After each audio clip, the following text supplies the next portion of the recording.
everyone, it's Shaft, aka That Mill Guy, coming at you with my very first set review for Theros Beyond Death. And of course, being who I am, we're going to be taking a look at this set from a mill perspective. Okay, we're going to be taking a look at the mechanics in the set and how they affect us, whether or not we'll be using them or not. And then we'll be taking a look at some of the cards that will directly slot into a mill deck. And then we'll be taking a look at some of the secondary cards that will fit into other archetypes that directly affect us, okay? Or cards that will strengthen other archetypes that we have to look out for, something like that, okay? That's how we'll format these. Before we get into it though, gotta give a quick shout out to the Patreon supporters, the individuals that help keep the quality high and the lights on. And of course, if you ever needed to be a patron of mine for any reason, well, long-term patrons of mine get their own foil hedron crab. So if you ever wanted to know how to do that, link down below in the description, become a patron. Now let's get right into it. Mechanics of Theros Beyond Death. So we have the returning mechanics of the Sagas, Constellation, which has a small effect, but not so much, and then Devotion. Okay, so nothing that directly affects mill out of those three. But the main mechanic that I want to touch on, and it's going to lead to the card that I'm most excited for mill, which we'll talk about in a bit. The mechanic I'm talking about is Escape. Now, it's a graveyard mechanic, so something that we have to watch out for on both sides of the table. Now, we can take advantage of it, but because we're going to be feeding our opponent's yard, especially in Standard, where it's going to be most pushed, we have to be careful in Standard mill, because we're going to be providing our opponents with fodder for Escape. Now, I should explain this mechanic, so let's look at one of the Escape cards here.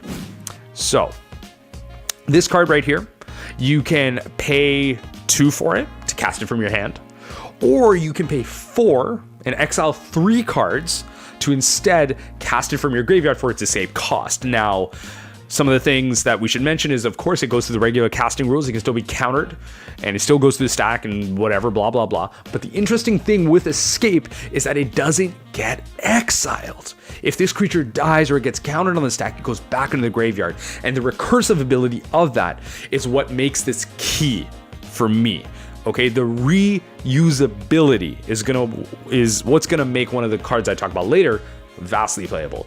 Okay, so that's what's interesting about this. A lot of these mechanics usually tend to have some type of exile clause, but now the exile clause is stuck with the cost of exiling other cards. So if you have the fodder for it, you can reuse these cards, but the card stays in the graveyard no matter how many times you use it.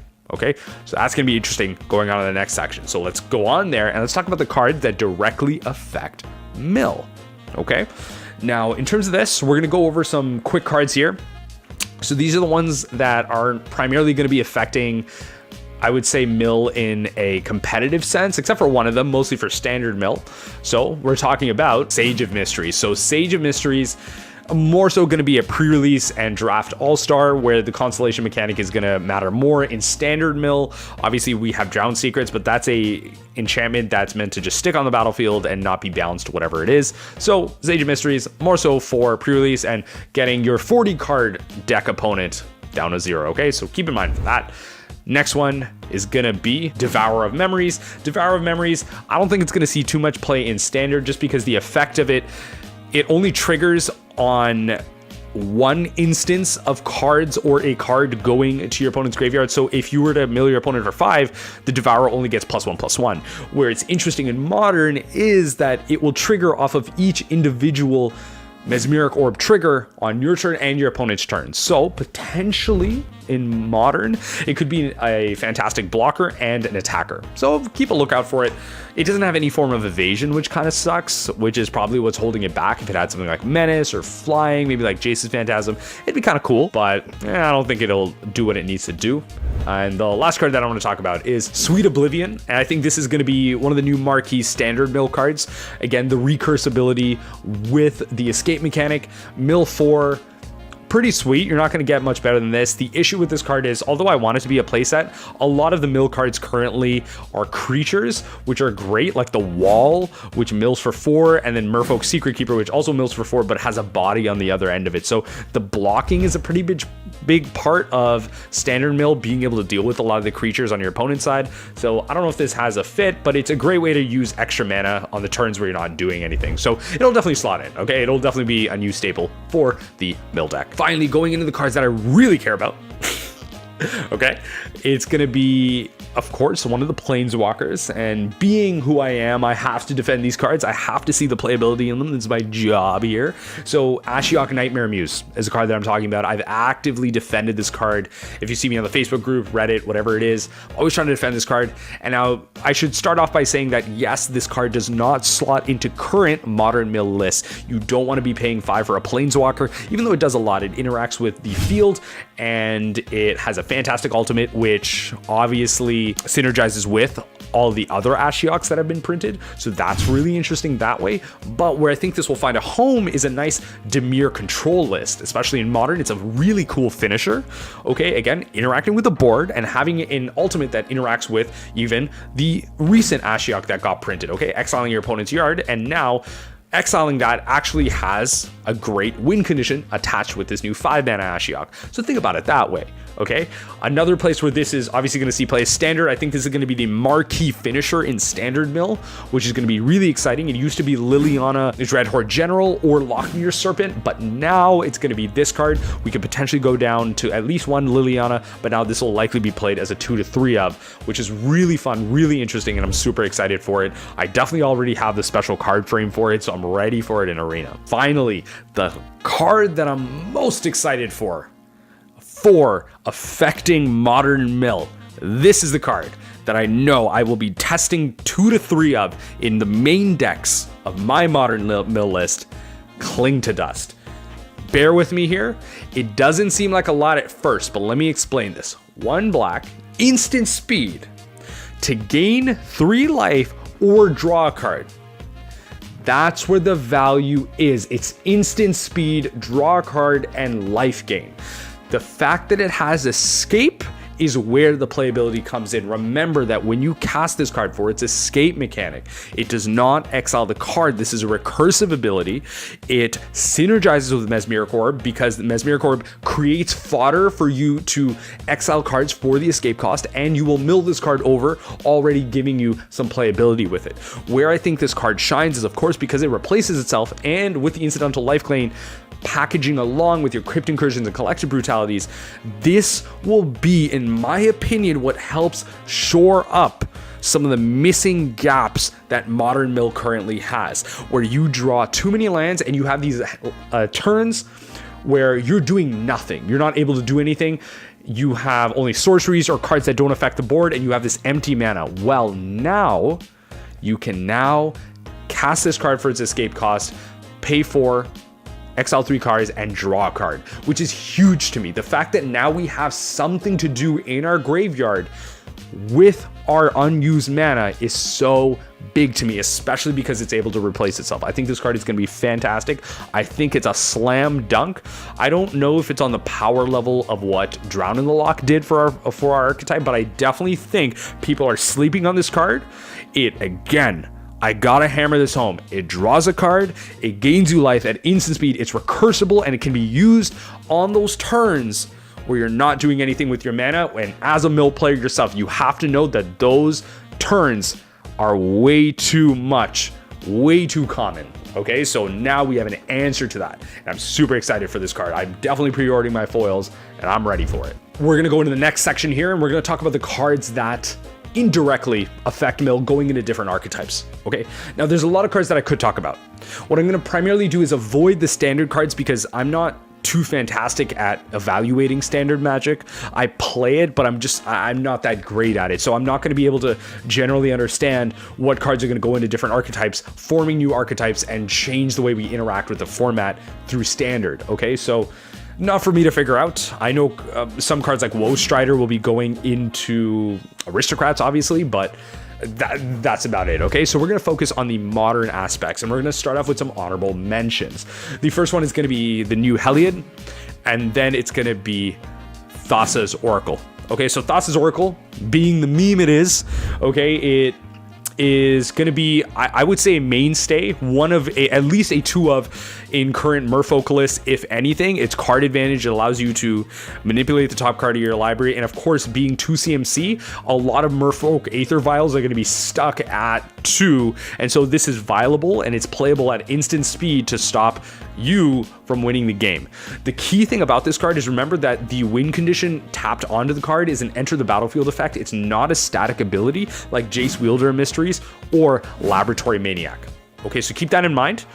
If you're able to stop the ETB through something like a Torpor Orb, then, well, you're going to be in a good spot, okay? It's going to be great for you that way. So just be aware of that, not a static ability. Next card is Heliod as a, again, honorable mention. I don't need to go through this card. You are all aware of how it goes infinite with Walking Ballista, giving Walking Ballista lifelink, and then it goes infinite with Spike Feeder in Modern as well. You can use Collected Company to get the Spike Feeder, Heliod, blah, blah, blah, blah. It's going to be played in Devoted Devastation. I'm done. I'm not talking about this card. You all know it from every single other person who's talked about this card, not me, okay? You can go to your paywalled Star City Games articles for that, not me. What I'm here to talk about is gonna be, first and foremost, Ox of Aganos.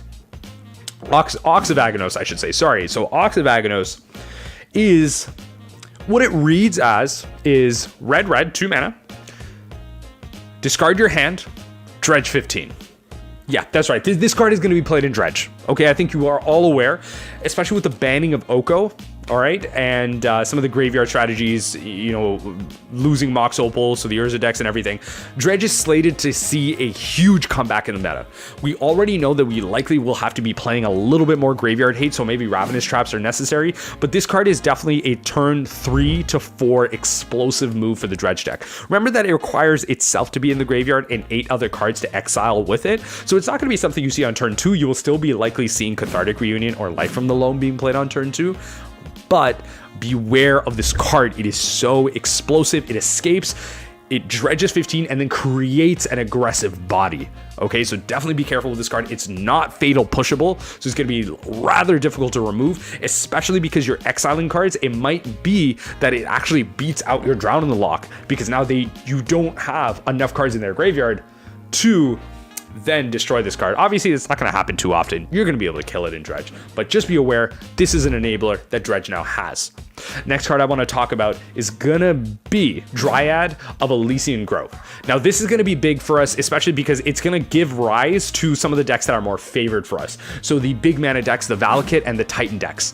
Now, the Valakut decks, what's interesting about this card is it makes Valakut a mountain itself. So it changes up some of the Valakut math. Earliest what Scapeshift could do for this deck is do 18 damage with a Valakut and some other mountains.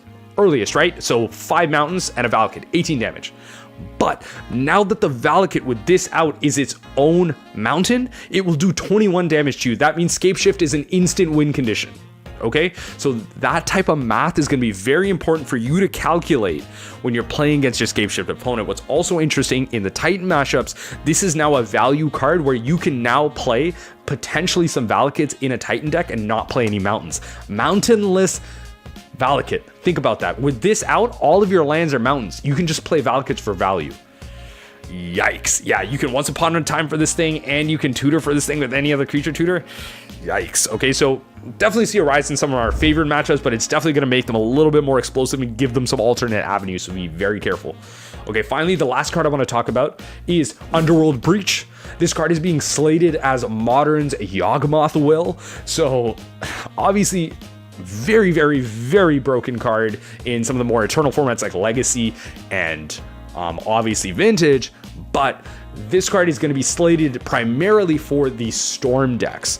Okay, so the Gift Storm decks are going to have a field day with this card. When you resolve this card, you're going to be looking to win the game. You're going to be able to exile some of your extra cards in your yard, such as your rituals and stuff, to recast your Manamorphoses and just go off that way. Okay, so it's an extra Past in Flames if you don't have Past in Flames, which is obviously the most comparable card to this in Modern.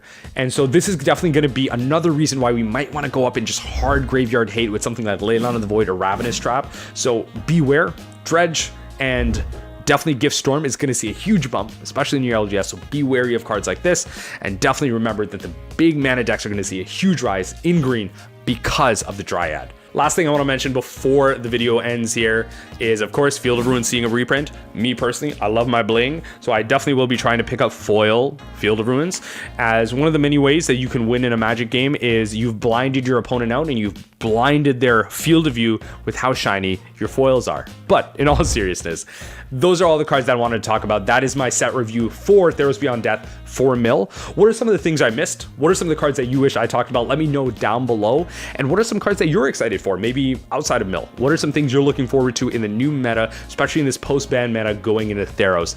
Please let me know down below in the comments. And with that in mind, remember that even the impossible is possible. And as we ponder that thought, please remember to join me next time as we take a glimpse into the unthinkable.